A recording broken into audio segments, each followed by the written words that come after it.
दोस्तों पुष्पा इम्पॉसिबल में आप लोग देख सकते हैं कि यहाँ पर दोस्तों अब जो पुष्पा है उसके हाथ पर गलती से प्रोफेसर शास्त्री से चाय गिर जाने वाली है। तो पुष्पा को यहाँ पर देखकर प्रोफेसर शास्त्री काफी ज्यादा यहाँ पर उदास हो जाते हैं और वो जल्दी से पकड़कर यहाँ पर एक ट्यूब वगैरह ले आते हैं, जो कि वो यहाँ पर अपने हाथों से पुष्पा के हाथ के ऊपर यहाँ पर मलना शुरू कर देते हैं। यहाँ पर हो गई है प्रोफेसर शास्त्री से एक थोड़ी सी गलती के ना वो अपना रूम लॉक करते हैं, कोई भी आता जाता बंदा देख सकता है। हालांकि मैं इस बात को जानता हूँ कि प्रोफेसर शास्त्री का कोई भी यहाँ पर खराब ज़हन नहीं है, लेकिन जो बंदा देखेगा आता जाता वो तो यही समझेगा ना कि सारी सी बात है इनका आपस में कोई रिलेशन चल रहा है। अब दोस्तों जब प्रोफेसर शास्त्री यहाँ पर पुष्पा इम्पॉसिबल के हाथ के ऊपर यहाँ पर अभी जेल लगा ही रहे होते हैं कि पीछे से आ जाने वाली है रिया, और जैसे ही रिया एंटर होती है तो उसकी सीधी नज़र सामने पड़ती है और वो देखती है कि उसके पापा यहाँ पर पुष्पा इम्पॉसिबल के हाथ के ऊपर जेल लगा रहे हैं, और वो भी यहाँ पर इतने प्यार से, जो कि देख कर रिया का दिमाग खराब हो जाने वाला है। अब दोस्तों अचानक से प्रोफेसर शास्त्री की नज़र ऊपर उठती है और वो देखते हैं कि उनकी बेटी ने उनको देख लिया है।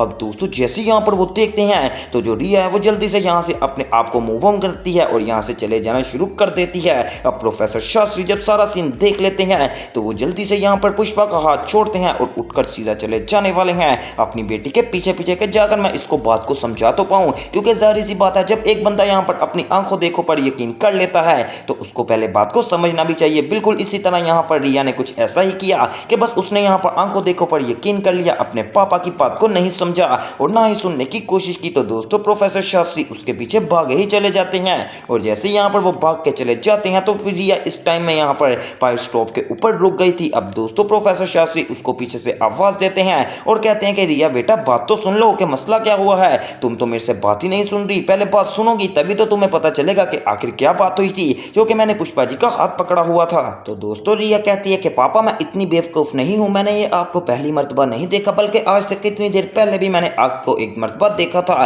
कि आप पुष्पा जी के पास बैठे हुए थे और आपने उनका हाथ पकड़ा हुआ था। तो दोस्तों प्रोफेसर शास्त्री कहते हैं कि बेटा तुम यहाँ पर तुम्हारी आंखों ने जो देखा है तुम उसका गलत मतलब भी तो ले रही हो, तुम ये भी तो सोच सकती हो कि आखिर मेरे बाप ने ऐसी कौन सी बात होगी जो कि हाथ पकड़ा हुआ था। मैं तुम्हें वजह ही तो बताने आया हूँ। हुआ कुछ यूं था कि जो पुष्पा है ना उनका हाथ जल गया था, मेरे से चाय गिर गई थी, तो मैंने सोचा कि क्यों ना उनके हाथ के ऊपर यहाँ पर ट्यूब लगा दूं, बस मैं यही काम कर रहा था और तुमने तो गलत मतलब ले लिया। तो दोस्तों अब रिया कहती है कि पापा ये आप बच्चों को बातें सुनाएं, क्योंकि मैं तो अब बड़ी हो गई हूँ और मैं आपकी इन बैकी बातों में नहीं आने वाली, इसलिए आपकी मेहरबानी है कि यहाँ से चले जाइए और आप जो मुझे उल्लू बना रहे हैं ये मैं अब उल्लू नहीं बनूंगी, इसलिए आप यहाँ पर झूठ मत बोलिए। तो दोस्तों पुष्पा भी पीछे से आ जाती है और वो देखती है कि आखिरकार ये रिया इतने गुस्से में क्यों है, ये तो आज तक कभी इतने गुस्से में नहीं आई जिस तरह आज प्रोफेसर से बात कर रही है। अब दोस्तों प्रोफेसर शास्त्री कहते हैं कि रिया बेटे तुम चाहती क्या हो, मैं तो तुमसे इतना ज्यादा प्यार करता हूँ लेकिन तुम तो मुझे आज इतने जवाब क्यों सुना रही हो। तो दोस्तों रिया कहती है पापा सीधी सी बात है, आज आपको फैसला करना ही पड़ेगा, या आप पुष्पा जी को रखेंगे या फिर यहाँ आप अपनी बेटी को रख लीजिए। तो दोस्तों अब प्रोफेसर शास्त्री फंस गए हैं बहुत ही बड़े यहाँ पर मुसीबत के अंदर। वो कहते हैं कि रिया बेटे ये क्या बात हो गई, वो मेरी सिर्फ और सिर्फ स्टूडेंट है जैसे बाकी स्टूडेंट है, मैं उनको पढ़ा ही तो रहा था। तो दोस्तों रिया कहती है कि पापा ये कैसे स्टूडेंट जो कि आपके घर ही आ जाती है और हमेशा जब भी मैं देखती हूँ उन्होंने कभी आपका हाथ पकड़ा होता है और कभी आपने उनका हाथ पकड़ा होता है, ये मुझे बात कुछ समझ नहीं आ रही। तो दोस्तों प्रोफेसर कहते हैं कि बेटा मैंने तुम्हें पहले भी समझाया लेकिन तुम तो बात समझने को तैयार ही नहीं हो, और ऊपर से तुमने इतनी बड़ी यहाँ पर मेरे आगे बात रख दी है कि यहाँ फिर तुम मुझे अपनी बेटी चुननी पड़ेगी और यहाँ फिर अपनी स्टूडेंट। तो बेटा क्या एक बाप अपने स्टूडेंट कभी चुन पाएगा, मैं तो यही कहूंगा कि मैं तुम्हें हमेशा के लिए चुनूंगा और जो मेरी यहाँ पर सिर्फ और सिर्फ ये स्टूडेंट है इसको स्टूडेंट की हद तक रखूंगा। लेकिन दोस्तों रिया भी आ गई है अब गुस्से में और कहती है कि पापा अगर इस बात का आपके पास जवाब होगा तो मुझे लाजमी दे दीजिएगा, तब तक मुझे यहाँ पर और भी काम है, मैं यहाँ से जा रही हूँ। अब दोस्तों जब रिया चले जाती है तो पुष्पा इम्पॉसिबल आती है प्रोफेसर के पास और आकर कहती है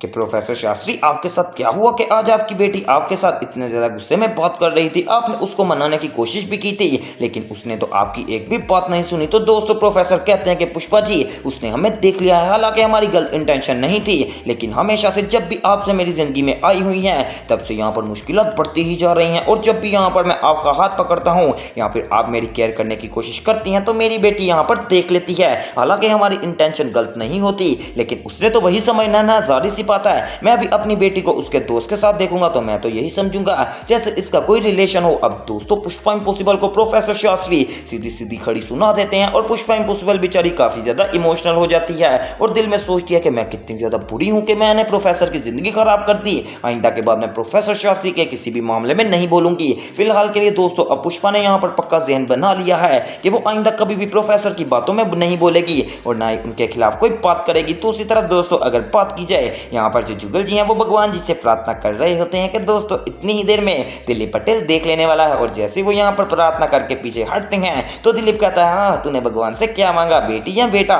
तो दोस्तों जुगल कहते हैं कि यार दिलीप तू भी कैसी बात करता है, मैं ऐसी बात क्यों करूंगा। तो दोस्तों दिलीप कहता है मुझे पता है तेरी सारी यादों का, चल अब सच्ची सच्ची बात बता दे। तो दोस्तों जुगल कहता है यार मैं तो बस यही चाहता हूँ कि बेटी हो या बेटा भगवान जी का मेरे ऊपर कर्म ही होगा, लेकिन बात करने का मकसद ये है कि वो यहाँ पर अच्छे तरीके से रहे और कदामरी उसकी अच्छे से तरबियत करे। मैंने सिर्फ और सिर्फ यही प्रार्थना की है। तो दिलीप पटेल कहता है कि वैसे जुगल काफी ज्यादा अच्छी सोच है, ये सोच काश कदामरी को भी आ जाए और कदामरी भी यहाँ पर अपने बच्चे का उतना ही ख्याल रखे जितना कि यहाँ पर तू रखेगा। अब दोस्तों कदामरी यहाँ पर खड़ी ये सारा सीन देख रही होती है कि जुगल और दिलीप पटेल आपस में पता नहीं क्या बात कर रहे हैं कि दोस्तों इतनी ही देर में याद होगा आपको कि कदामरी एक औरत की यहाँ पर जो सोनोग्राफी की रिपोर्ट थी वो ले आई थी और आकर सबको दिखाया कि उसका बच्चा होने वाला है। तो दोस्तों अब वो औरत चोल के अंदर आ जाने वाली है और आकर जुगल जी से पूछती है कि यहाँ पर जो कदामरी जी हैं वो कहाँ पर रहती हैं। तो दोस्तों जुगल कहते हैं कि वो देखिए सामने जो महिला खड़ी है ना वही कदामरी जी हैं, उनसे जाकर बात कर लीजिए। तो दोस्तों जुगल कहते हैं वैसे आपने क्या बात करनी है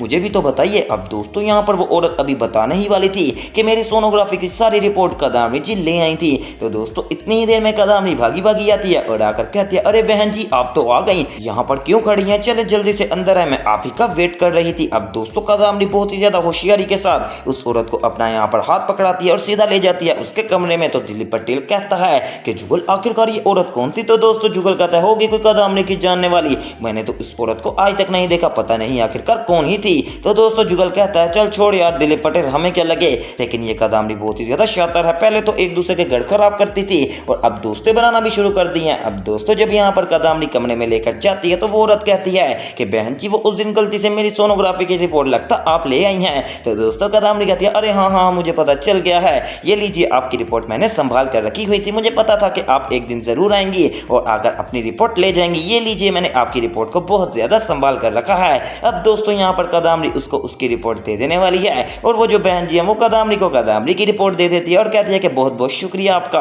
अब मैं यहाँ से चलती हूँ। और मैं जो कदामरी जाते वक्त कहती है कि हाँ बाहर किसी को इस बारे में मत बताना, बस यही कहना कि मैं आपकी दोस्त हूँ और आप मुझसे मिलने आई हैं। तो दोस्तों वो औरत कहती है ठीक है मैं यही कहूँगी। अब दोस्तों जब यहाँ पर वो औरत बैठ जाती है तो जुगल अंदर आ जाने वाला है और कहता है कि ये कौन आई थी और इससे आखिर क्या काम था तुझसे। तो दोस्तों कदामरी कहती है कि नहीं नहीं कुछ भी काम नहीं था, बस वो मुझसे मिलने आई थी, जाहिर सी बात है मेरी दोस्त है तो क्या मुझसे मिल नहीं सकती। वेल दोस्तों अब आने वाले एपिसोड में यहाँ पर कदामरी का पत्ताफाश होने वाला है जो कि देखना मिस मत कीजिएगा और मेरे चैनल स्पाइसी एंटरटेनमेंट को सब्सक्राइब करें।